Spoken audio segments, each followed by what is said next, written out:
Paalala sa mga OFW na naghahanap ng mga gwapong AFAM online. Dahil dito ay maubos ang ipon nyo. Dahil isang dating OFW ang kilig na kilig sa AFAM na nakilala niya lang online. Ngunit ayaw naman magpakita sa video call. At nang nanghihingi na sa kanya ito ng pera at nang wala siyang maibigay, ay sinusulusulan pa siya nito na mangutang sa kanyang employer. So, eto ang mga red flag para maiwasan yung mabiktima ng mga ganitong modus na ang punteriya is ang mga kawawang OFW. Gwapo, matangkad, matipuno at higit sa lahat, napaka-sweet. Ilan lamang daw yan sa mga katangian kung bakit mabilis umanong na-fall ang dating OFW na si Juliet, di niya tunay na pangalan, sa kanyang naging Romeo online na nagpakilalang isang Norwegian serviceman sa isang dating app. Maputi po siya, sir. Maputi, medyo blonde. Di ba po yung buhok niya? Maganda yung mata niya, parang blue-blue. Nakakakilig po. Siyempre, tatawagin kang babe. Hindi ko naman po naranasan yun eh. Pero sa paglipas ng panahon, napansin daw ni Juliet na nagiging masyado na munong mausisa ang kanyang online Romeo. Hihiningi niya yung full name ko, magkano ang sahod ko sa isang buwan. Tila allergic din umano sa tawag o video call. Sabi ko, pwede mag-video kahit mga 5 minutes lang, ganyan. Gusto ko lang makita yung mukha mo. Ayaw po talaga niya. Ginagawa niya, nagsisend lang siya ng mga picture.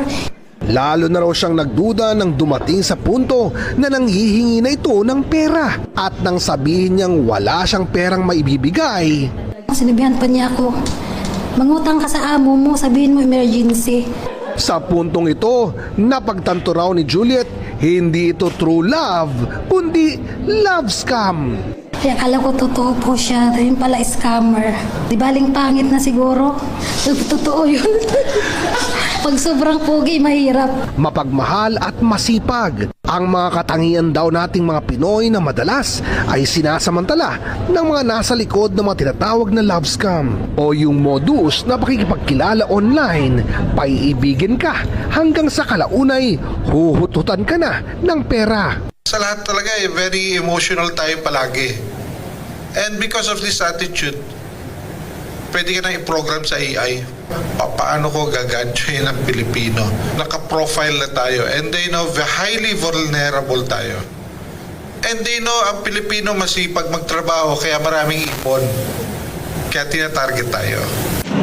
Sa datos ng Cybercrime Investigation and Coordinating Center o CICC, tuwing Pebrero tumataas ng hanggang 15 na Pinoy kada araw ang nabibiktima ng love scam. Kaya importante raw na maaga pa lang madetect na ang mga red flag o mga sinyalis na baka love scammer na ang kausap nyo. Red flag number 1, ang litrato. Too perfect to be true. Yung tipong yung profile pic niya, sobrang aesthetic. Tapos wala pang tagged photos o friends na totoong tao. Red flag din kung tila allergic siya sa video call. Ayaw makipag-usap sa telepono at laging may dahilan para di makipagtagpo. At ang pinaka red flag sa lahat, pag humihingi na raw ito ng pera. Kesyo may emergency o di kaya nag-aayang mag-invest. Yan. Kaya po yung mga profiles natin, napaka-importante po niyan. Ito po para may spot.